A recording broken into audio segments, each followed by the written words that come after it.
It was an absolutely beautiful winter's morning in the cozy little town of Dunellen, Florida. It's December 28th, 2021, and I was psyched to be taking my shot at chasing the Florida Northern Railroad, a short line long on my radar. I figured the town's old ACL train station was as good a spot to wait as any, and was shortly rewarded after getting settled.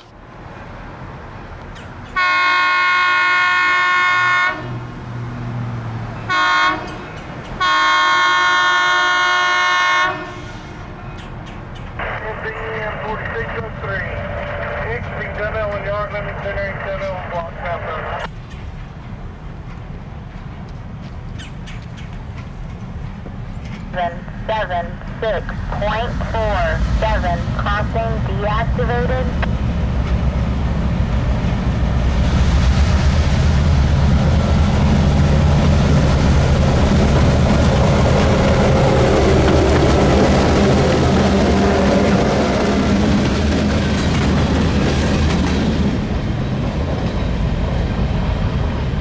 Florida Northern operates two lines, with the Candler branch based out of Ocala and the West Coast sub running between Newberry and Crystal River. The West Coast sub's southern terminus is home to Duke Energy's Crystal River Energy Complex, which used to receive regularly scheduled run-through CSX coal trains via FNOR. Black diamonds have nearly vanished from the West Coast sub, as the line has been relegated to a much more niche service in Duke's interest.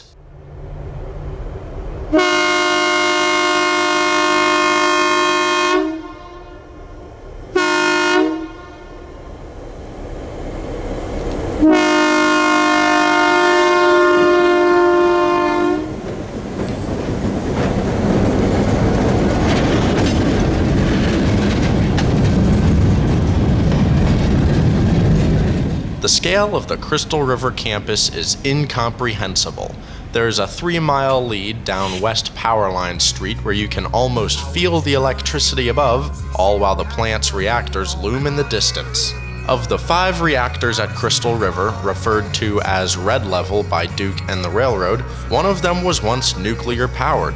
Crystal River Number 3, or CR3, was ruled unfit to remain in service in 2011 due to subpar maintenance over the years, with an official shutdown in 2013. CR3's decommissioning oddly spurred new business for FNOR, with the railroad put in charge of taking the reactor's radioactive waste off-site.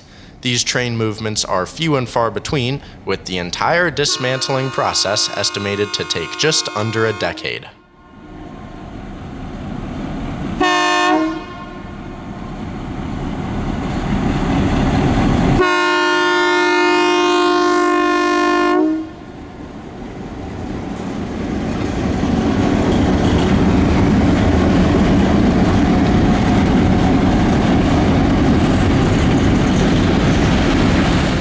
It was one of those mornings you can just tell will turn into a great day. The bright sun burning mist off the plants so much so that I could smell it, and a curious little train poking its way down a stretch of railroad I'd wanted to chase since childhood. My family and I would come snorkeling at Crystal River with the manatees every winter, and once the train made its way onto Duke property, I knew exactly where I was going next: Hunter Springs.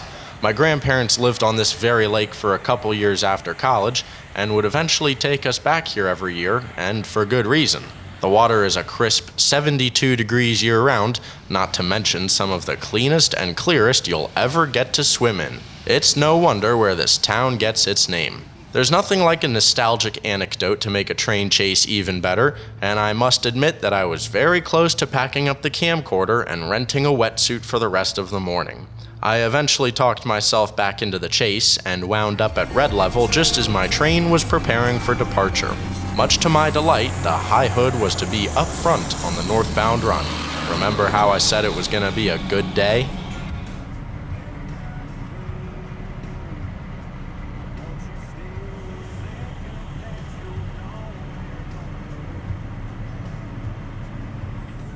After shuffling their way around a stray coal hopper just outside the front gate, the crew was eventually underway, heading for Newberry. GP18 number 59, GP10 number 4603, one buffer car, and one gondola full of nuclear waste made for quite the train as they all passed alongside Duke's impressive display of infrastructure.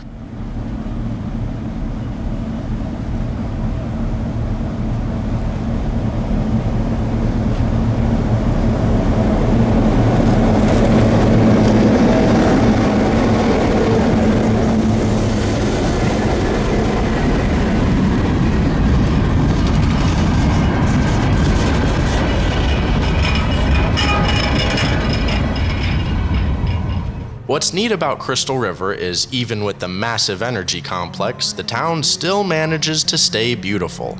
Right off of West Powerline Street, I found this intriguing walking trail, although with little time to investigate as I did have other matters to tend to.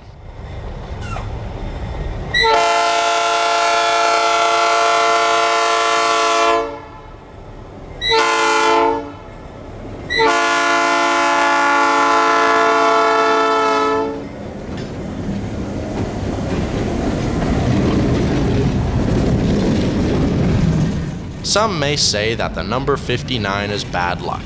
Out of the 4 railroads it served under, all 3 prior to Florida Northern have failed. The engine was built for the Rock Island in 1961 and is currently lettered for the Florida Central, one of FNOR's sister companies. The same goes for 4603, which arrived on the property in late 2018 and has been captive to the 2 Florida Northern branches since. I was pleased to be chasing both engines through Alachua County beauty this morning, especially when given the chance to go off-roading in order to find them. Few things beat waiting for a neat train like this at a quiet location off the beaten path.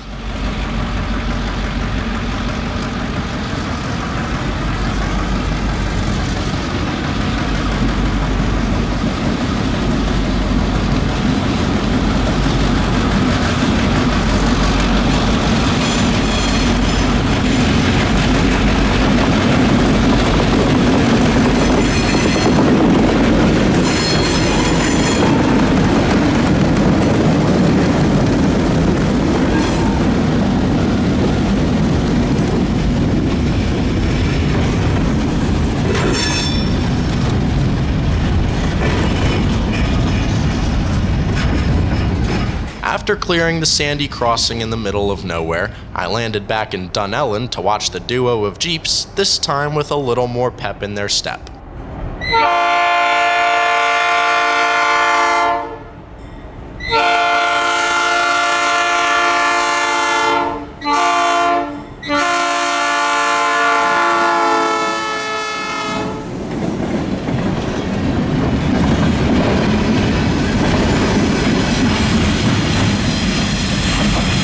I found it pretty cool that there's an actual radioactive label on the side of the high cube gondola, although I think watching a roll by from a distance is about as close as I'd want to get to this train. I am quite curious as to the car's contents, and was given ample time to let my mind wander as the train dropped its conductor off in Dunellen. I waited north of town for about 30 minutes and began to wonder if I'd somehow lost the train. I was about to hit the road and investigate when finally a company car pulled up, followed shortly by the unmistakable profile of a high hood.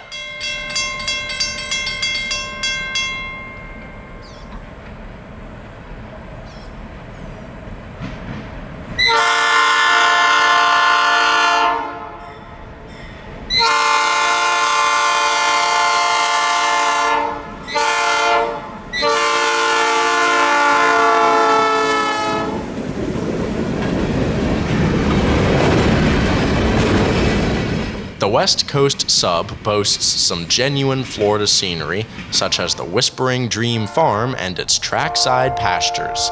I felt quite lucky to be chasing a full northbound run with the high hood on point, continuing my long-standing tradition of excellent times had when rail fanning.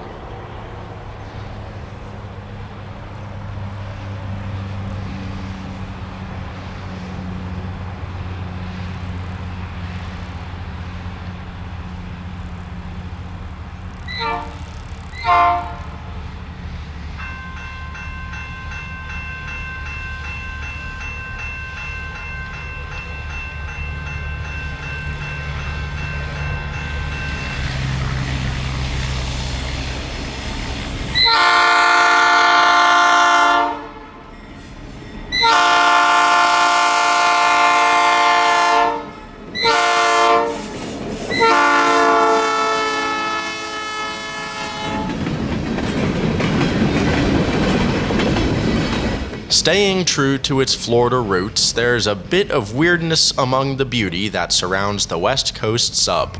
Outside of Williston, and I found two old circus cars literally in the middle of a forest with what appeared to be an advertisement for some sort of elephant park painted on the side. Moving a couple miles north into town, and artifacts were still appearing in the form of an ex-Army SW-1200 lettered for the nearby Kirby Family Farms. The farm has a private railroad operating on a non-standard track gauge and isolated railwise from the outside world, so I'm unsure what purpose this locomotive serves them, but something tells me it doesn't move much. While soaking in the oddities I'd come across, I managed to go aerial for a neat bird's eye view of the nuclear waste train.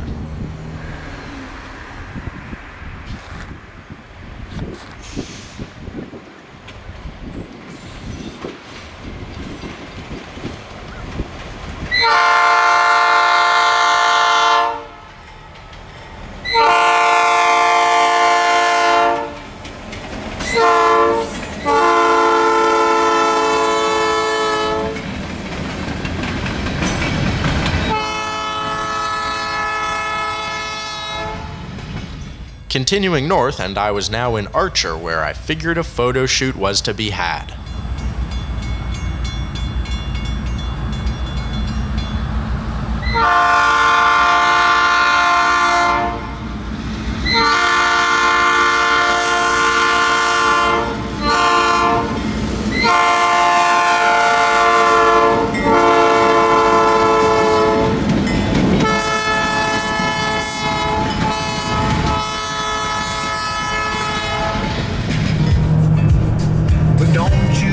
Dream about a life where corn don't grow. Between the train, North Florida charm, and Riley Green, I was still having a ball. My chase of the Florida Northern was coming to a close, however, as I found myself at the northern end of the line in Newberry. This is where the short line would put the gondola up for interchange with CSX, whose Alachua branch local would connect the car with a road train on the nearby S line. Both of the Florida Northern branches connect with CSX, a characteristic shared with their three sister short lines in Florida. Once owned by Pinsley, the Florida Central, Florida Midland, Florida Northern, and Port Manatee Railroads are now part of the Regional Rail LLC family, which also includes the Carolina Coastal as well as some Pennsylvania short lines. None are quite like the Florida Northern though, with its classic high hood tiptoeing through Florida's untouched beauty.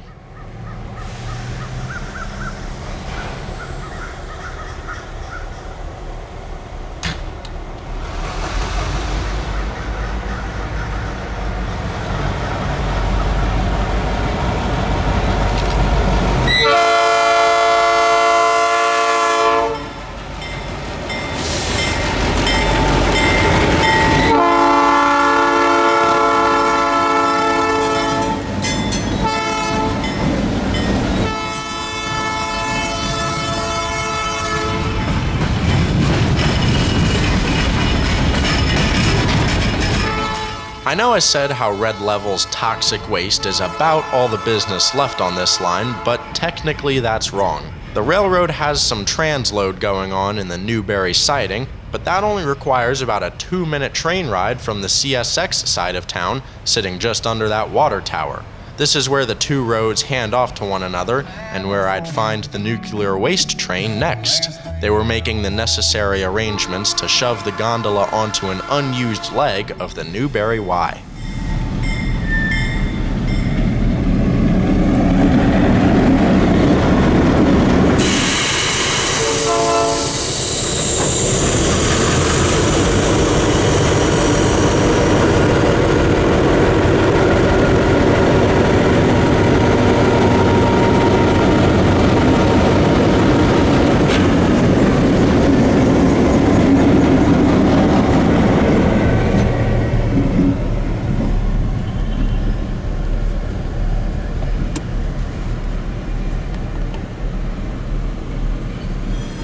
With the nuclear waste set aside, it was now time to shove back south a couple blocks to tie down for the day.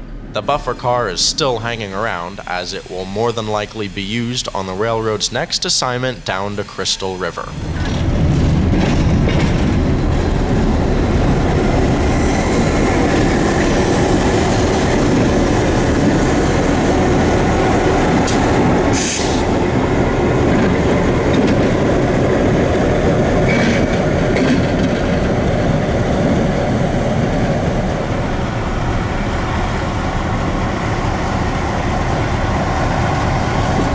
As the train slowed to a stop, I smiled thinking about how happy I was to have been able to railfan the Florida Northern's West Coast sub.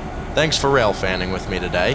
I hope you enjoyed chasing this unique train through beautiful North Florida as much as I did.